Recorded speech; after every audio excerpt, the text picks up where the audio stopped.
dans ce règlement-là. L'idée étant de voir, de valider la compatibilité entre les deux, puis voir effectivement s'il y avait des préoccupations de leur côté.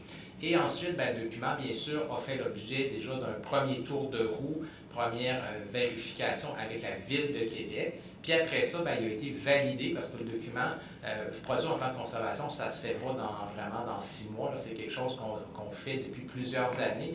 Un plan de conservation, c'est à peu près 4 ans de préparation. Et bien sûr, ben, les chargés de projet chez nous, ben, ils ont déjà eu des versions antérieurement. Donc, ils ont pu vraiment le tester pour dire, ben, si j'ai une demande d'autorisation, est-ce que ma réponse, je la trouve là-dedans? Est-ce que ça correspond vraiment à ce qu'on demande? Donc, on a déjà une partie qui est faite. Bien sûr, ce n'est pas parfait, c'est encore perfectible. L'idée, on est en consultation publique, donc les préoccupations de développement durable, comme vous l'avez exprimé, bien, il faut nous le dire, c'est encore le moment. Puis on peut voir effectivement comment on va prendre en compte. Mais la première partie de votre intervention, comme je vous dis, bien, il y a un gros travail qui est fait de notre part pour s'assurer à tout le monde que ça correspond à ce qui est demandé actuellement. Probablement que je me suis mal exprimée. Ce que je veux savoir, on a beaucoup d'exigences de la part de la Ville. Okay? Est-ce que vos exigences vont plus loin, moins loin? Voilà. Ben, elles sont... non, la réponse parcellaire, là, que c'était à la pièce, en tout cas, moi, je trouve pas ça satisfaisant. Alors, peut-être qu'il faut que je m'adresse aux gens de la Ville pour qu'eux étudient votre plan et nous disent, à cet égard-là, ils sont plus exigeants ou ils le sont moins. Vous savez, l'objectif et de la Ville et du ministère, c'est pas de coincer les citoyens. On comprend que chacun a la Ville a sa réglementation, le ministère a le plan de conservation, mais l'objectif est de se parler en amont, ensemble. Dans l'élaboration du plan de conservation, on a eu beaucoup de discussions avec la Ville pour faire en sorte que et la réglementation et le plan de conservation puissent être compatibles.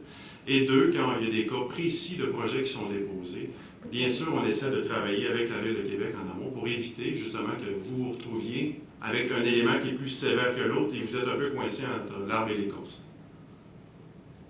Alors, merci beaucoup, Mme Paulus, de votre intervention.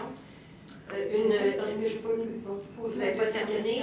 C'est ça, exactement. Donc, on vous laisse la deuxième question. La deuxième question, c'était qu'on a eu une place de choix pour évidemment Jean Pelletier. Là, je me demandais, parmi vous, pouvez-vous me dire où est rendue la place pour LCA Bédard, parce qu'on n'a rien trouvé encore? À ma connaissance, il n'y a pas d'endroits qui ont été désignés spécifiquement pour M. LCA Bédard. Est-ce que c'est possible? Il y a une rue, je pense. Oui, un petit bout de rue, vraiment, elle n'est pas grande, un petit bout de rue. Mais on n'a rien pour M. LCA Bédard. Puis là, je me demandais, est-ce qu'on peut faire quelque chose pour lui? Bien, c'est sûr que si vous souhaitez qu'il y ait une place publique ou une rue qui soit plus digne de ce nom, vous pouvez vous adresser à la commission de Poigny. Si vous souhaitez aussi que le personnage soit reconnu, à partir de 2012, la loi sur le patrimoine culturel permet de désigner des personnages qui ont marqué l'histoire du Québec. Actuellement, il y a quelques personnages qui ont été désignés. On parle ici de Marie Traverse, de Champlain, de Félix Leclerc. Donc, vous pouvez déposer une demande au ministère de la Culture pour qu'on puisse reconnaître l'apport de M. Elzéar Bédard, donc de la part de M. Bédard pour l'histoire du Québec. Et puis ce personnage-là pourrait éventuellement être désigné par la ministre de la Culture. Merci beaucoup. Monsieur. Oui, moi c'est Rémi Pinchot, je ne suis pas un résident du Vieux-Québec. Moi, je suis un guide touristique, ça va être ma 5e saison là, cet été.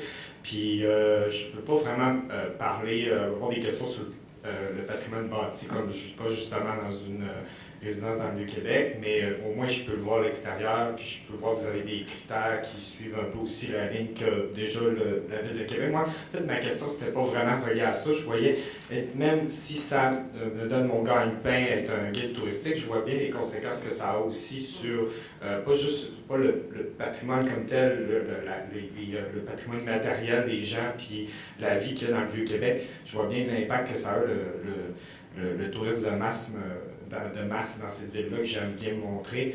Mais j'aurais donc des questions par rapport plus à est-ce que le ministère a une responsabilité partagée avec la Ville de Québec par rapport à la circulation, le patrimoine. Vous avez parlé du patrimoine bâti de la rue comme tel, que vous avez dans le guide la possibilité de repaver, d'aborder ces éléments-là, mais est-ce que le fait que le bien patrimonial est affecté par la quantité de circulation ou le développement portuaire dans le Vieux-Québec, est-ce que c'est des choses qui peuvent être abordées dans le cadre de votre plan de conservation ou c'est vraiment une responsabilité que uniquement la Ville de Québec, que ce n'est pas vraiment pertinent en fait que je prenne le temps de rédiger un mémoire pour ça si ce n'est pas du tout une responsabilité de votre ministère?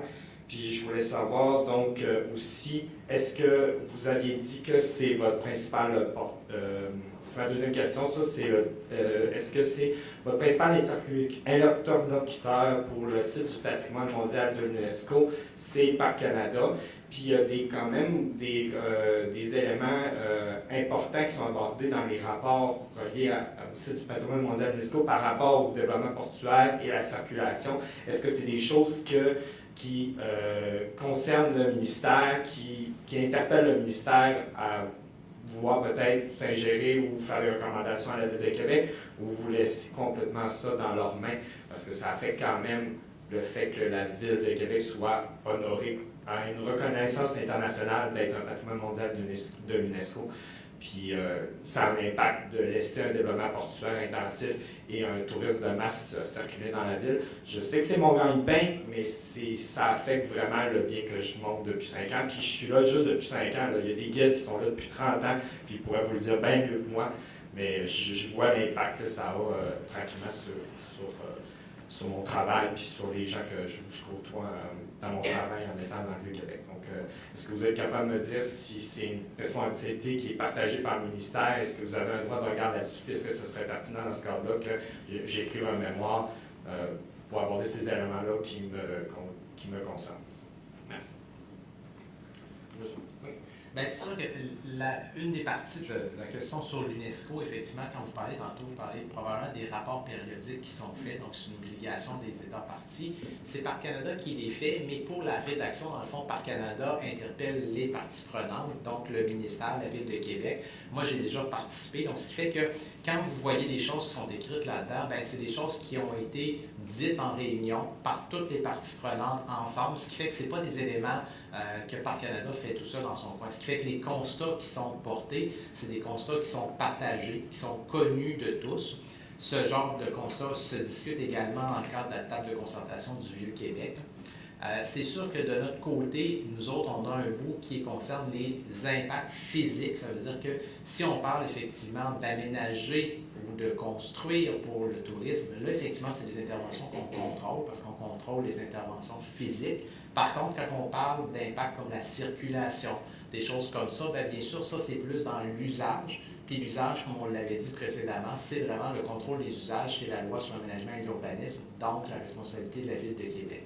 Par contre, c'est sûr que c'est quelque chose qui serait intéressant que vous nous parliez, parce que bien sûr, l'usage et l'impact ou sur des interventions, bien, c'est lié, parce qu'un usage, souvent, ça vient avec des modifications, ça vient avec la construction, des aménagements.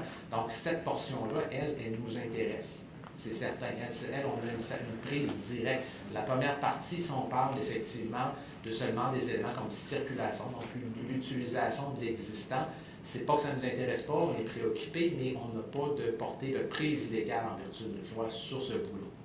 Et ça serait d'autant plus intéressant que vous puissiez vous exprimer à ce niveau-là, parce que bien que le ministère n'a pas juridiction sur le tourisme, les usages, on est en étroite collaboration avec la Ville de Québec et Parcs Canada, et on échange beaucoup nos préoccupations ensemble, donc de sorte qu'on peut influencer les juridictions de l'un et l'autre, et ainsi s'arranger pour qu'on puisse être cohérent dans nos interventions. Okay. Donc, si je perçois que ça a un impact sur le patrimoine bâti, sur quelque chose de bien réel, ça peut être pertinent. Ça peut absolument. D'accord, merci. Merci beaucoup, M. Pinchot.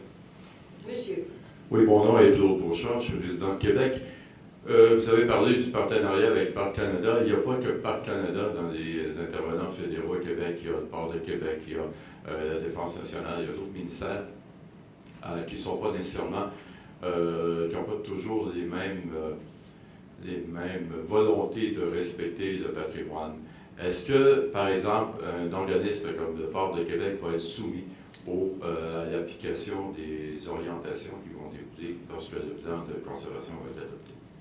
je vous parlais principalement de Parc Canada parce que c'est notre interlocuteur direct avec le gouvernement fédéral au niveau du patrimoine. Mais pour répondre directement à votre question, non, le ministère n'a pas juridiction sur les immeubles qui appartiennent au gouvernement fédéral. Donc, le port de Québec est souverain dans son développement. Pourtant, le port de Québec fait partie du territoire du Vieux-Québec, ce que je voyais sur les cartes. Oui, absolument, mais le gouvernement provincial ne peut pas imposer des règles au gouvernement fédéral. Merci, M. Beauchamp. Alors, est-ce que nous avons... Oui, monsieur. J'ose me relever compte Deuxième. tenu que... Oui. Alors, deux questions rapides. Je me suis permis, en consultant votre document, d'aller voir 2 pages. Bon, j'avais peut-être un intérêt personnel.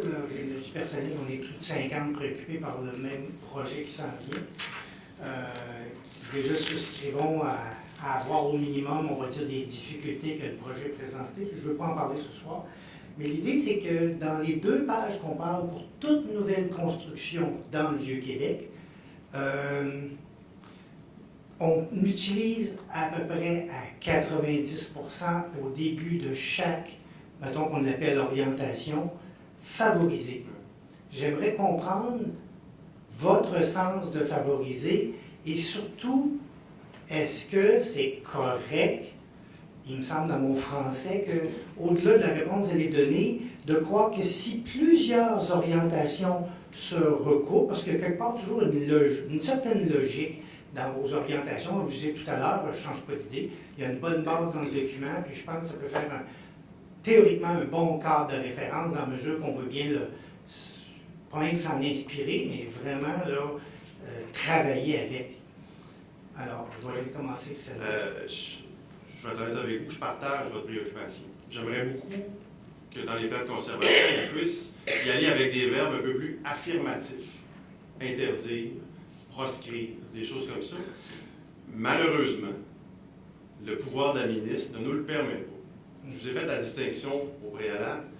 La Ville de Québec a un pouvoir réglementaire, donc la loi sur l'aménagement et l'urbanisme lui confère le pouvoir d'établir des règlements très stricts.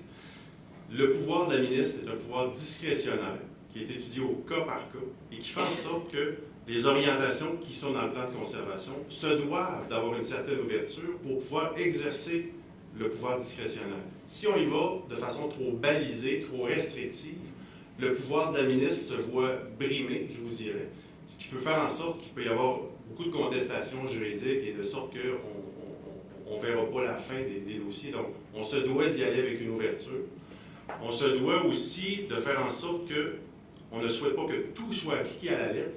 Et comme je vous disais, c'est d'y aller avec une médiane qui va faire en sorte que le bâtiment répond aux besoins du propriétaire, mais aussi cadre bien dans le site patrimonial du Vieux-Québec. Mais je partage, je vous le confirme, je partage votre préoccupation. Peut-être en complément aussi, il faut quand même comprendre que lorsque l'on prend la peine d'inscrire une orientation, c'est qu'on pense que dans le fond, dans la majorité des cas, ça va être la réponse qui va être attendue. C'est sûr que lorsqu'on fait la réflexion, si on arrive avec une orientation, dans le fond, elle est applicable 5 fois sur 10 ou 1 fois sur 2, c'est sûr que, en fait, de mon côté, moi, je ne l'inscrirai pas. Parce que je me dis, si 1 fois sur 2, elle est bonne, puis 1 fois sur 2, elle ne l'est pas, c'est qu'en fait, on n'envoie pas une indication très claire de ce qui est attendu. L'objectif, bien sûr, on est dans un pouvoir discrétionnaire. Un pouvoir discrétionnaire, c'est correct de publier des documents pour l'expliquer. Donc, on essaie d'avoir des orientations qui vont être le plus proche possible de ce qui va être réellement, de ce qui est réellement demandé. Mais c'est sûr qu'en même temps, on est, puis pourquoi qu'on a un pouvoir discrétionnaire pour un site patrimonial comme ça, c'est qu'on est dans du patrimoine. Donc, c'est sûr que c'est pas quelque chose qui est facile à normer parce que c'est des édifices, c'est des quartiers qui ont évolué sur des grandes périodes. Donc, arriver avec des hauteurs très précises, avec des marges de recul très précises, c'est qu'on serait 2 fois sur 3 en dérogation avec ça.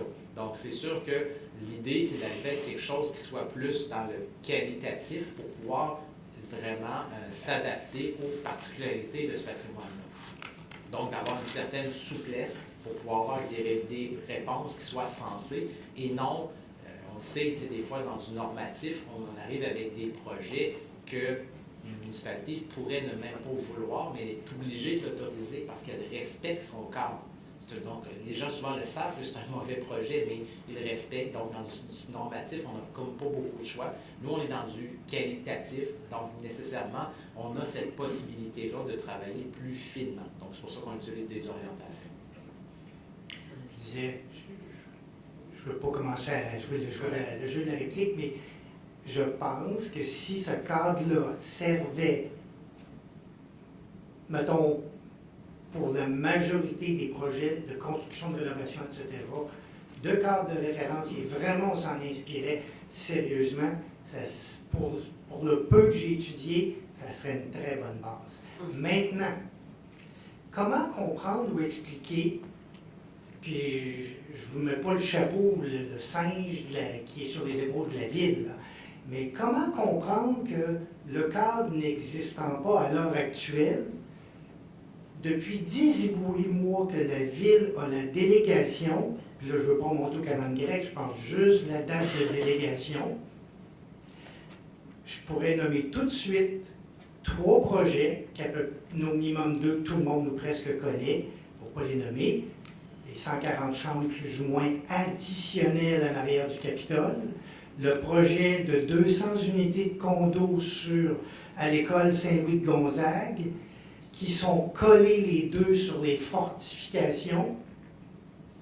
Quand j'appelle Parc Canada, puis j'essaie de comprendre, bon, qu'est-ce qu'on peut faire comme citoyen, qu'est-ce que vous pouvez faire, vous autres, etc., etc.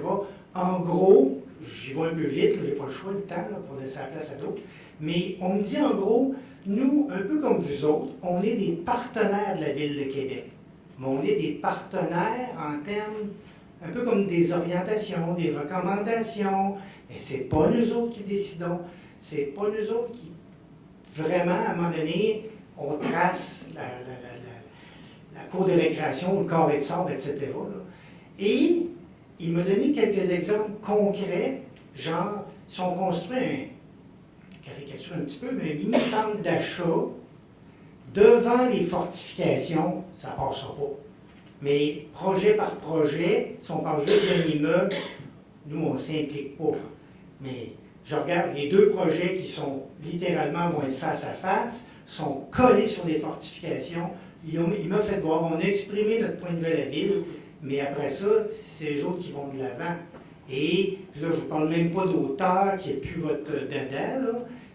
Quelque part, c'est pas évident de suivre la ville présentement, là. Puis je pourrais vous en nommer d'autres, là, mais là, je vais m'arrêter là. Mais comment comprendre que vous autres, vous arrivez avec 18 mois après votre délégation, si j'avais une critique, ce serait ça.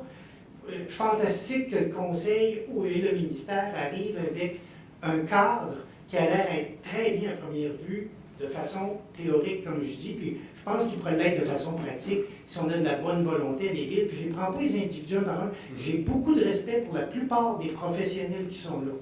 Mais pour avoir parlé à trop de monde, j'ai des gens qui me disent, moi je ferme ma gueule, j'ai fait voir, marquez-moi pas ce projet-là, je vais m'opposer. Mais à un moment donné, il y en a qui sont peut-être occasionnels, contractuels, quoi que ce soit. Mais à un moment donné, on le sait, on a tous, le conseil lui-même a un rôle consultatif. Pour avoir travaillé déjà dans un conseil, il y a une limite au rôle d'un conseil. Donc, comment expliquer que 18 mois après la délégation, même on devrait dire 2 ans, 2 ans et demi, le cadre va arriver, puis durant ce temps-là, quelque part, ils devraient se référer logiquement, avec toute l'expérience qu'ils ont versus la mienne, au même principe que vous avez cherché très fort à écrire. Alors, j'ai un petit peu de misère avec ça. Écoutez, j'ai une piste de réponse pour vous. Je l'ai dit au préalable, le ministère travaille avec la Ville de Québec le plus possible pour être cohérent dans ses interventions. Pour pas que les citoyens soient pris, que le ministère dit oui, mais la Ville dit non, et vice-versa. Donc, on essaie d'être le plus cohérent possible. La réglementation municipale a beaucoup évolué à travers les années, justement pour tenir compte encore plus du volet patrimoine. Le plan de conservation a été élaboré en collaboration aussi avec la Ville de Québec. Donc, l'objectif est d'être le plus cohérent possible. Mais oui, effectivement, en bout de ligne, il arrive des fois où il y a des projets, peut-être qui vous semblent un peu plus difficiles d'accepter. Mais il y a des balises qui ont été données. Ce secteur-là, par exemple, s'il y avait de la densification à donner, bien sûr, c'est un secteur où il y avait déjà des bâtiments en hauteur, donc l'impact sur le site patrimonial était moindre qu'à l'intérieur des fortifications, je vous dirais. Donc, c'est des balises comme ça qui ont été établies entre le ministère et la Ville de Québec. Excellent. C'est correct. Merci, monsieur. Ah, pardonnez-moi. Merci, monsieur Côté. C'est l'exemple, vous n'avez pas l'affaire avec un PPU. Et quand on commence à faire ce qu'on appelle le terme, excusez le terme anglais, mais c'est les spécialistes qui utilisent ça, du spot